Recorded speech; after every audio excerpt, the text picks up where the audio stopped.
Do you know why some souls are born to suffer more than others? Jung believed there was a reason. A reason that feels cruel at first.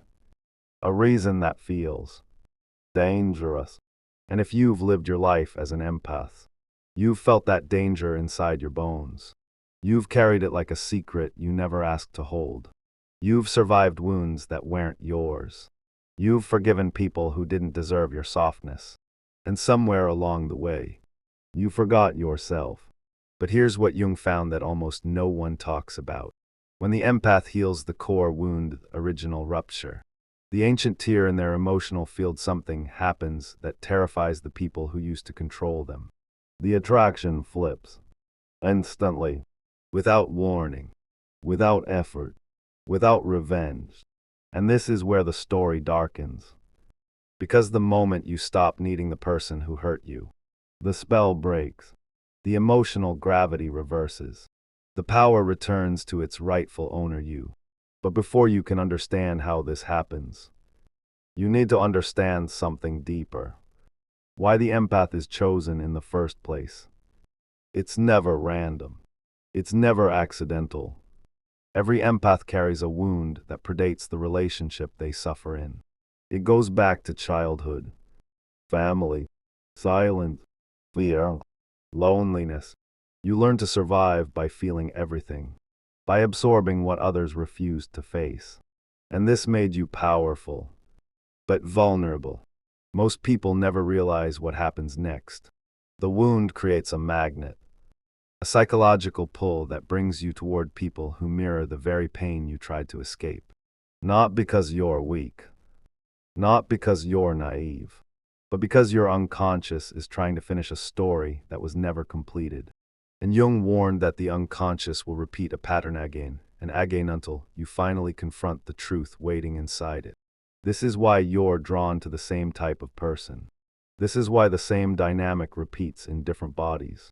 This is why certain people feel inevitable, like destiny. But here's where it gets strange.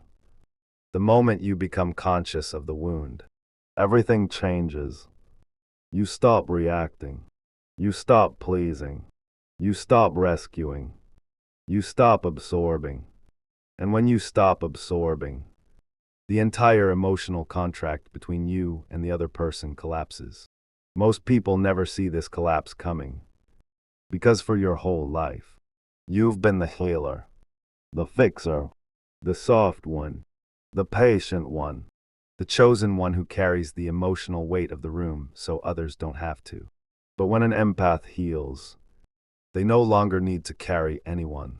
Not a partner, not a parent, not a friend, not a soul.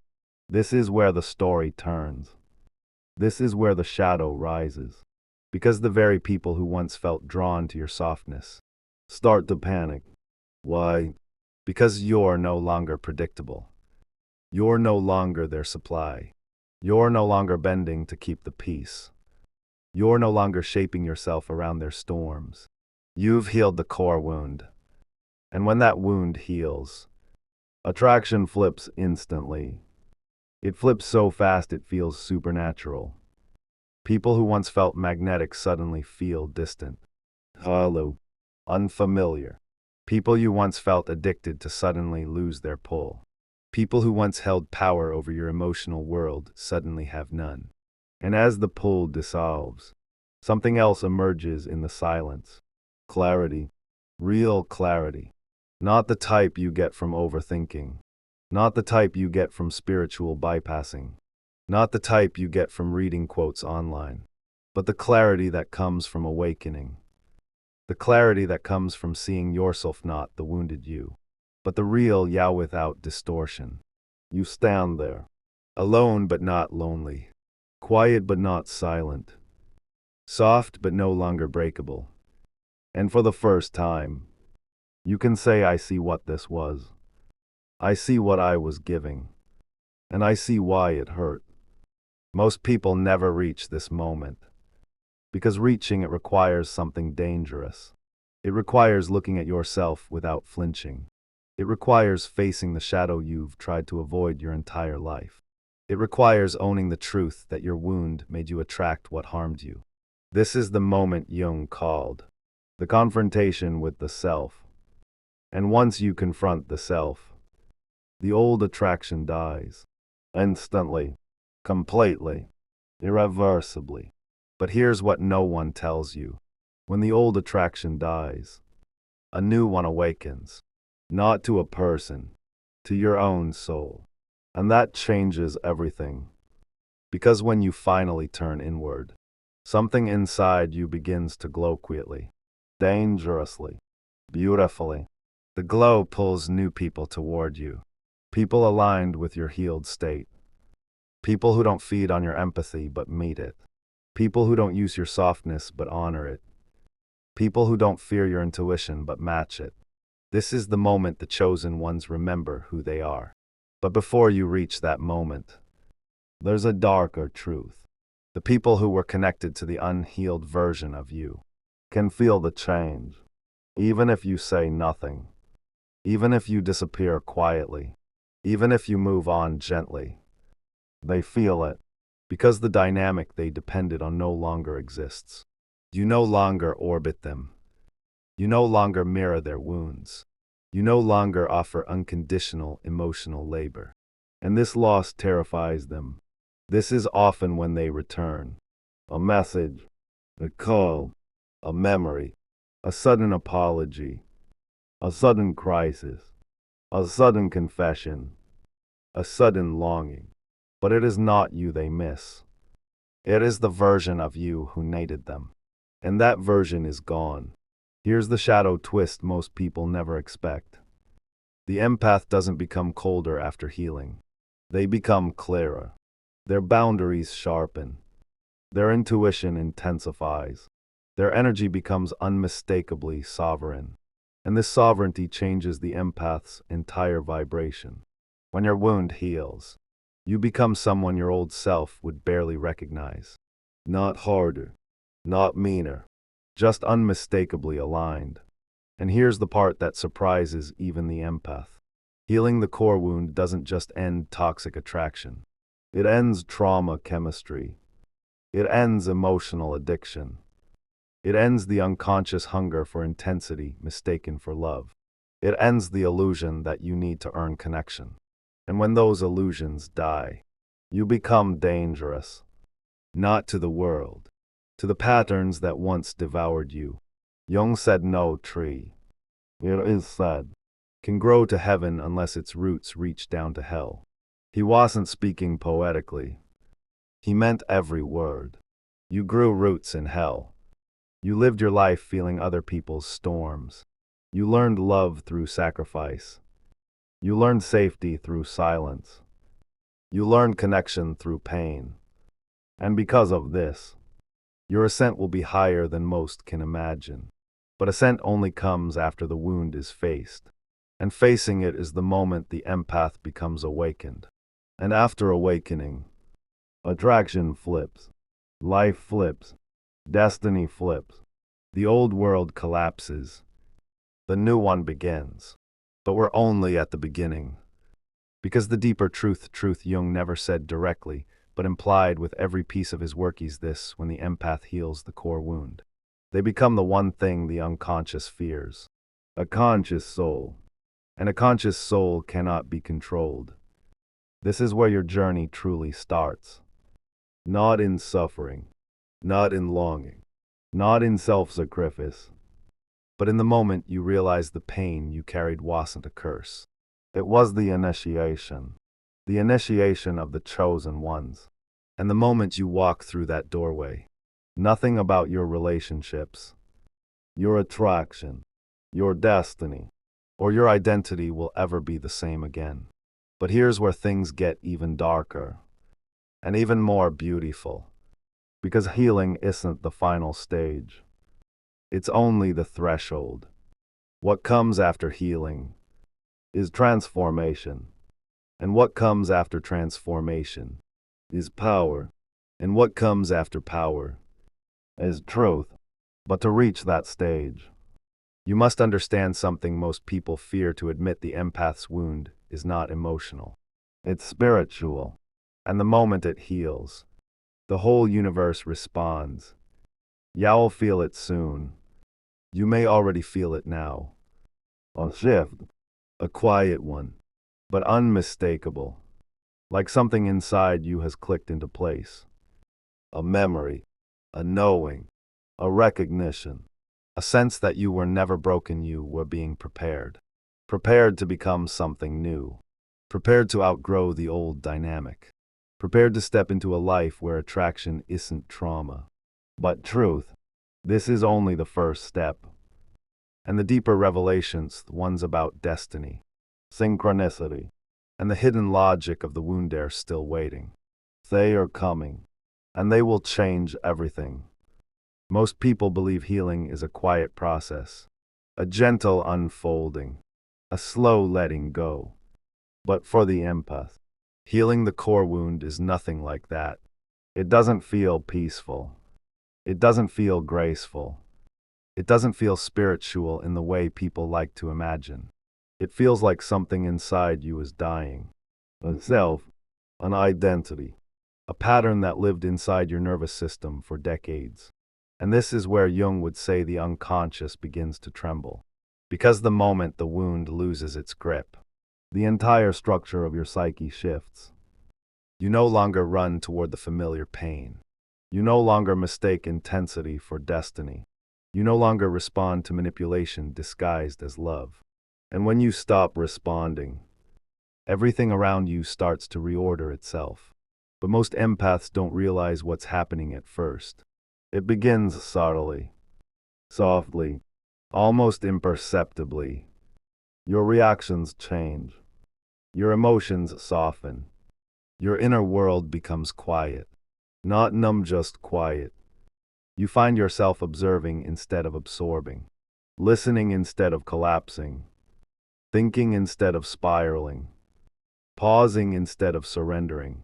And this internal shift creates an external rupture. People who are connected to your unhealed self start to sense the change before you even speak it. Your energy pulls back. Your attention sharpens. Your presence becomes selective instead of automatic. And this shift is dangerous. Not to you, but to the people who relied on your unhealed patterns. Because for the first time in your life, you are no longer emotionally predictable. You're no longer the easy one, the forgiving one, the endlessly available one, the chosen one who held the emotional architecture of the relationship together. Now something else rises in you. Discernment. And people who once felt like destiny now feel different. Their pull weakens. Their charm cracks. Their emotional influence dissolves. Most people never realize this is the exact moment the attraction flips. It doesn't flip with logic. It doesn't flip with decision-making. It flips with awakening. You wake up one morning and realize I don't feel the same anymore. And you can't explain it. You can't articulate it. You can't make sense of it. Because the shift happened in the unconscious long before you felt it in the conscious mind. Jung said the unconscious moves first. Always. It reorganizes. It rewrites. It reroutes your instincts before your thoughts catch up. And when your instincts shift, the magnet inside you reverses polarity. People who once pulled you now repel you. People who once drained you now appear transparent. People who once destabilized you now seem strangely small. The spell breaks. But here's what makes this moment extraordinary. The empath doesn't become hardened. They become clear. There's a difference. Hardness is a defense. Clarity is power. Hardness is fear. Clarity is consciousness. Hardness says, I don't need anyone. Clarity says, I no longer need the people who wounded me. And this clarity radiates quietly from you. It radiates in your body language, in your emotional neutrality, in the way you answer messages, in the way you hold eye contact, in the way you withdraw from chaos without warning. People feel the shift before they understand it. This is why many empaths notice something eerie during healing. People begin to act strangely around you. Some become nervous. Some become defensive. Some become distant. Some become clingy. Some become strangely hostile. And they'll say things like, "You're different. You feel cold. You've changed. I don't know what's going on with you. You're not the same person." They are right. You aren't. Because the person they knew wasn't you. It was the version of you shaped by trauma, silence, and survival instincts. Now you're becoming who you were always meant to be. And this ascension is dangerous to the old dynamic. Because when the empath reclaims their original self, something incredible happens. They stop choosing people from their wounds and start choosing people from their worth. And this shift rewrites their entire relational destiny. But before this transformation completes, there is a darker stage you must pass through, a stage Jung described, but most people misunderstand. The stage of withdrawal. Withdrawal is not about the person. It's about the wound that person represented. You pull back not because you're tired of them. You pull back because you're finally meeting yourself. The real self. The buried self. The self that was silenced to maintain connection. The self that was fragmented to keep peace. The self that disappeared so others could shine. When this self comes forward, you feel both powerful and disoriented. It feels like remembering something ancient, something sacred, something dangerous. And this is where the story deepens.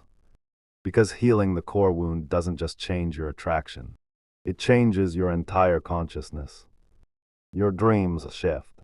Your impulses shift. Your triggers dissolve. Your fears evaporate. Your intuition heightens. Your boundaries become effortless. Your presence becomes unmistakably grounded. This groundedness is what Jung considered the beginning of individuation. And individuation doesn't make you harder. It makes you whole. Because wholeness is what the wound was always trying to lead you toward. But here's the twist, that part almost no one understands.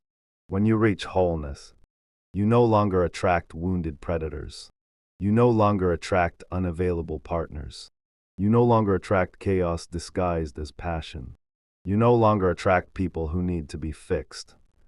Why? Because you're no longer broadcasting the frequency of unhealed pain. A healed empath becomes a different archetype entirely. They become the awakened one, the conscious one, the chosen one who walked through darkness and emerged with sight. Real sight, psychic sight, soul sight. And this sight reveals the truth beneath everything. The truth that most people cannot handle. The truth that terrifies the unconscious. The truth that explains every relationship you've ever had. You weren't drawn to them. You were drawn to the wound they represented. And once you heal the wound, the attraction evaporates instantly. This evaporation is not logical. It's not gradual. It's not emotional. It is instinctual. You no longer resonate. You no longer mirror. You no longer vibrate at the same frequency. And the universe will not let you stay where you no longer belong. This is why breakups happen suddenly after healing. This is why friendships end quietly after awakening. This is why long-term dynamics collapse without warning. Your soul has outgrown what your wound once tolerated. But here's the part that gives the empath their power back. For the first time, you are not pulled by trauma. You are guided by intuition. And intuition will never lead you to what harms you. Intuition leads you to alignment, to resonance, to truth, to people who feel like peace instead of chaos, to connections that nourish instead of drain, to relationships that support instead of consume. This is where the empath becomes truly dangerous, because they no longer need intensity to feel alive. They no longer need chaos to feel connected. They no longer need to rescue to feel worthy. They no longer need to sacrifice to feel chosen. They are self-chosen now. Self-claimed, self-directed, self-willed. And this shift radiates like fire beneath the skin. Other people feel it. They don't know what changed, but they know something changed. You've become someone they can't manipulate, someone they can't destabilize, someone they can't emotionally hijack with fear, guilt, or shame. You've stepped out of the old story. You've rewritten your role. You've ended the pattern. And the moment you end the pattern, you alter the trajectory of every relationship you will ever have. The core wound was the lock. Your healing is the key. And consciousness is the doorway. But the deepest truth, the one waiting on the other side of this transformation still, hasn't been revealed. Because once attraction flips, destiny flips with it. Your entire life moves. Your alignment shifts. Your path reroutes. And something begins to approach you. Something you've been unconsciously prepared for. Something that matches who you've become. Something that will only appear once the wound is no longer your compass. And this is where the real mystery begins. The mystery of who you become after the wound heals. The mystery of who you attract when you are fully conscious. The mystery of who you were always meant to meet, but couldn't until now. There is more. Much more. And what happens next is the part most empaths never see coming. Most empaths don't realize something profound happens after the core wound heals. A second awakening. A deeper shift. A moment when the psyche begins to reorganize itself from the inside out. It doesn't happen with fireworks. It doesn't happen with clarity. It doesn't even happen with joy. It begins with emptiness. A hollow, quiet, almost eerie emptiness. You start to feel like you've stepped out of your old skin. Like you're standing in a room you've lived in your whole life. But suddenly nothing inside it belongs to you anymore. People don't understand this stage. They call it detachment, withdrawal, emotional flatness. But Jung knew this stage well. It's the void between the wound and the rebirth. A threshold state. Most people fear this void. They rush to fill it. They run back to old attachments. They numb themselves with distractions. They regress to former versions of themselves because the emptiness feels too unfamiliar. But the empath who has truly awakened does something different. They sit in the emptiness. They listen to it. They witness the strange silence inside themselves. They let the old identity die without trying to resurrect it. This is the moment when the psyche undergoes real transformation. And it is here where the most dangerous shift begins. Because the empath starts to see the world without filters. No illusions. No projections. No romanticized interpretations. No fantasies built on longing. They begin to see people exactly as they are. Not better. Not worse. Just clearly. And clarity is something most people cannot handle. Especially those who once fed on your confusion. Those who once thrived on your emotional openness. Those who once depended on you not seeing the truth.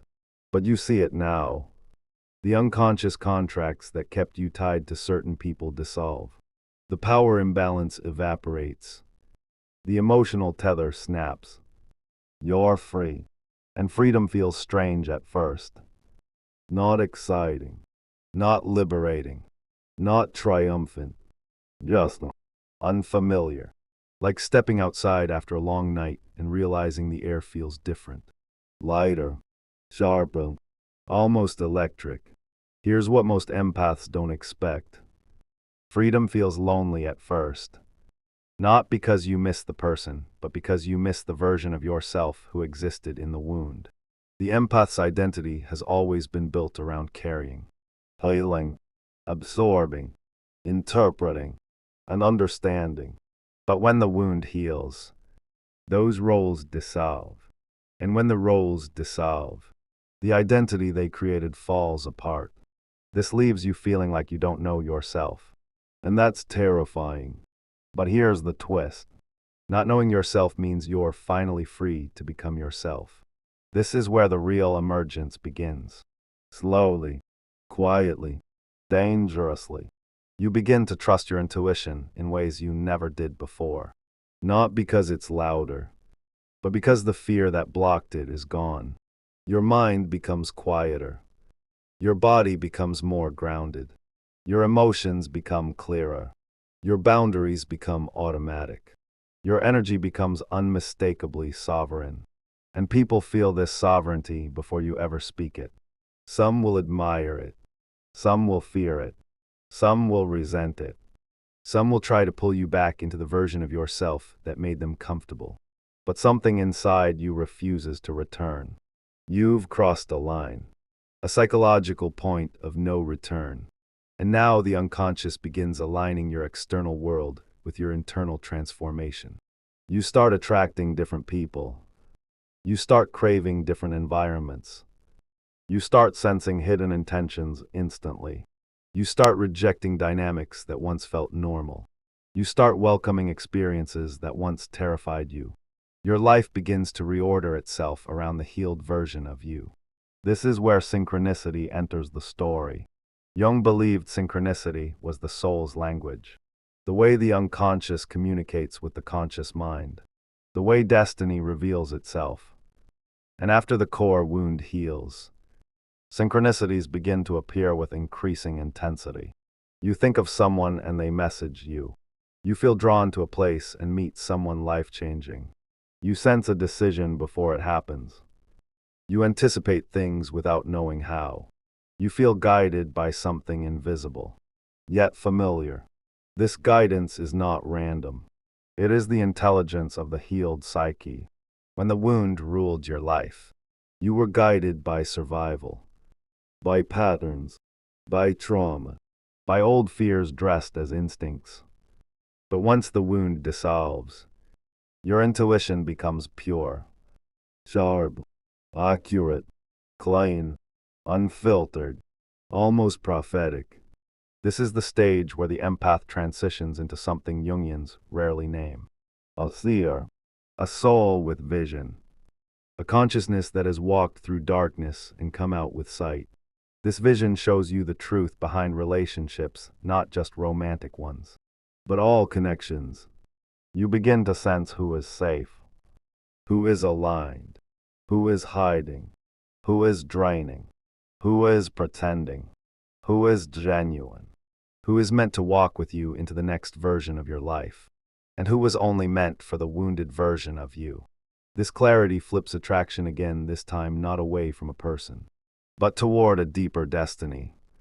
You begin to crave meaning, purpose, depth, truth, alignment, authenticity, connection without chaos, love without fear, relationships without emotional labor disguised as affection. And this craving begins to call in people who weren't visible to you before. People who match your healed state. People who speak your new emotional language. People who feel like resonance instead of intensity. People whose presence feels grounding instead of addictive. Here's the secret most empaths never discover once the core wound heals. The people who come into your life will feel different in your body. Calmer, safer, deeper, wiser, more familiar in a spiritual way. Jung would say these are not new people. They are people you were always meant to meet, but couldn't until your unconscious was ready. And the people who were tied to your unhealed self fade. They disappear from your life gradually or abruptly. They detach. They fall silent. They withdraw. They move on. Or they try to return in a last attempt to maintain the old dynamic. But the attraction is gone. The chemistry is gone. The magnetism is gone.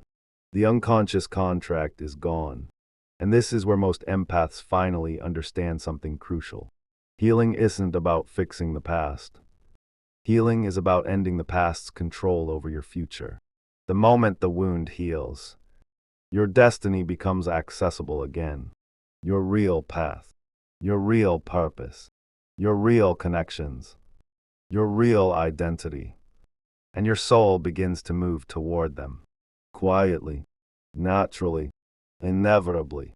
But before this movement completes, there is one more shadow that rises. A final confrontation. Because there is a part of you, a small, frightened echo of your former self that still believes love must be earned. that still believes worth must be proven, that still believes safety must be sacrificed for connection. This echo is not the wound. It is the residue of the wound. And facing this residue is the moment the empath becomes truly free. This is the point where the transformation reaches its climax, where the psyche completes its reorganization, where the old identity dissolves completely, where the new self emerges fully. But there is one more truth, a truth most empaths never see until it's too late. When the core wound heals, your soul begins calling something toward you, a person, an experience, a destiny, a beginning, something aligned, something powerful, something chosen, something that was always meant for the healed version of you. And that is where part 4 will take you. The final awakening, the completion of the flip, the arrival of what your soul has been preparing for since the moment it first learned to feel. There comes a moment in every empath's journey, a moment almost no one talks about, a moment after the healing, after the clarity, after the inner awakening, a moment where something inside you begins to open, and something outside you begins to approach. It starts subtly. You feel a shift in your body, a quiet sense of anticipation, a soft pull toward something you can't see yet, a whisper in your intuition that says, pay attention. Something is coming. You don't know what it is. You can't name it. You can't explain it. But you feel it. Like the air is different. Like the world is rearranging itself around you. Like your soul is preparing for a meeting your mind knows nothing about. Most people ignore this feeling. They brush it away. They return to their routines. They silence the whisper. But not the empath who has healed the core wound. You've learned to listen to the subtle things. You've learned to trust the invisible signals. You've learned to read the language of energy, instinct, and synchronicity. And that language is changing. Because something is aligning for you now. Something you couldn't attract before. Something you couldn't even perceive before. This is the part Jung hinted at but never fully said. The part people feel but cannot describe. The part that feels almost supernatural. When your wound heals, you stop attracting what harmed you and begin attracting what's meant for you. But here's the strange truth. Your soul doesn't immediately draw in a person. It draws in a reflection, a mirrored version of your new self. Someone who meets you on the level you've only just stepped into. Someone who is not connected to your wounds, but to your evolution. They are drawn not to your pain, not to your softness, not to your empathy, but to your consciousness. And consciousness is magnetic in a different way. It doesn't pull through need. It pulls through resonance. It pulls through recognition. It pulls through truth. You'll know when this person enters your orbit. You'll feel it instantly. Not as intensity, not as fear, not as addiction, but as familiarity. A calm spark, a soft certainty, a stillness inside your chest that feels like home. Not the home of childhood, but the home of destiny. Most empaths never reach this moment because they stop halfway. They heal just enough to function, but not enough to transform. But you didn't stop. Your soul pushed you deeper, through the shadow, through the silent, through the dangerous parts of yourself that others fear to face. And because you went deep, you rise high. This is where the chosen ones separate from the wounded ones. Not through superiority, through consciousness. The unconscious chooses patterns. The conscious chooses destiny. And now destiny begins to unfold. You may notice your preferences changing. Not just in people, but in everything. The conversations you tolerate. The environments you walk into. The energy you allow around you. The habits you accept from others. The values you align with. The level of truth you expect. The depth of connection you seek. The empath before healing accepted crumbs as devotion. The empath after healing demands resonance as the baseline. Not through force, not through anger, not through bitterness, through clarity. And clarity reshapes your field. You begin to feel drained by anything inauthentic. You feel suffocated by anything shallow. You feel awakened by anything real. You feel drawn to anything aligned. This shift makes you powerful in ways you've never been before. People notice it. They sense it. They feel it in the way you move. Speak, breathe, decide. Your presence no longer vibrates with need. Your energy no longer leaks through empathy. Your boundaries no longer drain youthy fuel you. And this energetic stability becomes a beacon. The right people feel it. The wrong people flee from it. This is why, after healing, some connections end abruptly. Not because you chose to leave, but because your energy no longer agrees to the contract. The unhealthy cannot breathe in the presence of the conscious. The manipulative cannot thrive in the presence of the intuitive. The selfish cannot dominate the presence of the sovereign. The wounded predator cannot feed on a healed empath. Your wholeness suffocates the patterns that once consumed you, and your sovereignty awakens the people who are meant to walk beside you. But here's the most profound twist. Healing the core wound doesn't just change who you attract. It changes why you attract. You no longer pull partners to soothe you, you pull partners who expand you. You no longer pull relationships that challenge your worth, you pull relationships that reflect it. You no longer pull people who need your emotional labor, you pull people who bring their own. And this shift makes something else possible, something hidden beneath your suffering, beneath your patterns, beneath your trauma. A different kind of love. Not the chaotic kind. Not the addictive kind. Not the dramatic kind. Not the kind that begins with intensity and ends with emptiness. A love that feels like quiet recognition. A love that feels like truth instead of fantasy. A love that feels dangerous only because it's real. Because real love requires visibility. Not performance. Not emotional survival strategies. Not wounds trying to finish old stories. Real love only enters your life when you can meet it without losing yourself. And now you can. Because when the empath heals the core wound, something incredible happens. You stop abandoning yourself. You stop shrinking for connection. You stop negotiating your worth. You stop dimming your intuition. You stop justifying your compassion. You stop validating your value through pain. You become someone whole, someone awake, someone aligned, someone chosen. And this identity carries a frequency the world cannot ignore. This is why, after true healing, synchronicities intensify. Signs appear in strange places. Dreams become clearer. Animals cross your path in meaningful ways. Numbers repeat at uncanny moments. People mention things connected to your intuition. Opportunities appear that feel too aligned to be coincidences. Most call it luck. Some call it fate. Jung called it synchronicity. But you know what it really is.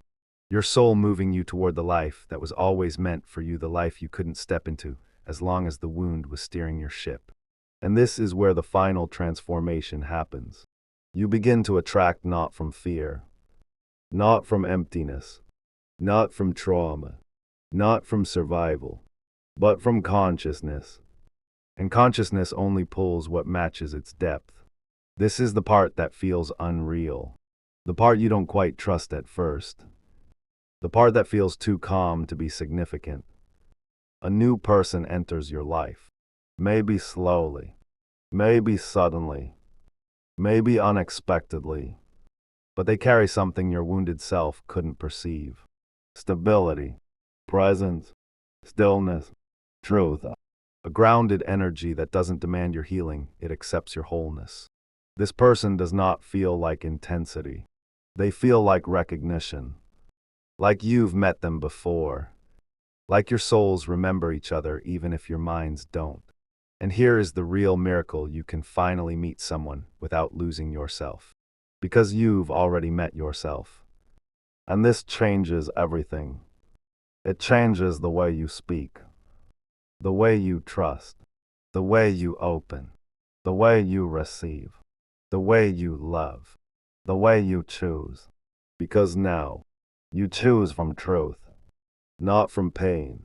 You choose from alignment, not from fear. You choose from consciousness, not from wounds. The core wound that once shaped your entire relational destiny becomes nothing more than a distant echo, a memory, not a master. Your past loses its grip. Your trauma loses its power. Your patterns lose their momentum. And for the first time in your life, you are free to love without bleeding, free to connect without shrinking, free to feel without breaking, free to walk toward the life your soul has been whispering about for years. You have become the version of yourself the world never prepared you to be. A healed empath, a conscious soul, a dangerous presence in a world still asleep, a chosen one who walked through darkness and emerged carrying light. And here, at the end of your journey, another truth reveals itself. The people you attract from this point forward will mirror your evolution. They will not drain you, they will replenish you. They will not fear your depths, they will meet it. They will not demand your healing, they will support it. They will not confuse chaos with passion, they will know the difference. They will not worship your softness, they will honor it. And you will not lose yourself, you will expand. Because the empath who heals the core wound does not return to who they were. They become who they were meant to be. And that version of you is powerful, quietly powerful, subtly powerful, spiritually powerful. That version of you is capable of a connection that is not born of survival, but of destiny. A connection that feels like alignment. A connection that feels like purpose. A connection that feels like truth. And truth is the only thing the awakened empath will ever accept again. Because you have seen the cost of unconscious attraction. You have survived the dark night of the soul. You have walked through the shadow and returned with sight. There is no going back. There is no shrinking. There is no forgetting. You have stepped into a new existence. And now the world must adjust to you. Your presence, your boundaries, your sight, your intuition, your power, your chosen identity. The core wound is gone. The pattern is dead. The attraction has flipped. And now, your destiny begins. Your real life begins. Your real connections begin. Your real purpose activates. Your real soul path unfolds. Everything you lost becomes irrelevant. Everything you feared becomes small. Everything you suffered becomes sacred. Everything you longed for becomes reachable. Because you healed the wound. And the moment you healed it, the universe stopped teaching through pain and started guiding through alignment. This is the threshold of the awakened ones, the doorway of the chosen ones. The path of the dangerous ones dangerous because they can no longer be controlled, no longer be manipulated, no longer be broken. And you have reached that doorway. Now step through it. Your story doesn't end here. It begins here, in the place where the wound dissolves, where the soul awakens, where attraction flips, where destiny clears its throat and whispers your name. This is where your new life starts. Quietly, powerfully, unapologetically. And as you walk forward, leaving the old world behind, one truth follows you like a shadow made of light. You were never cursed. You were being prepared. Now, breathe. You already know what comes next. If this message found you at the right moment, subscribe for the next awakening.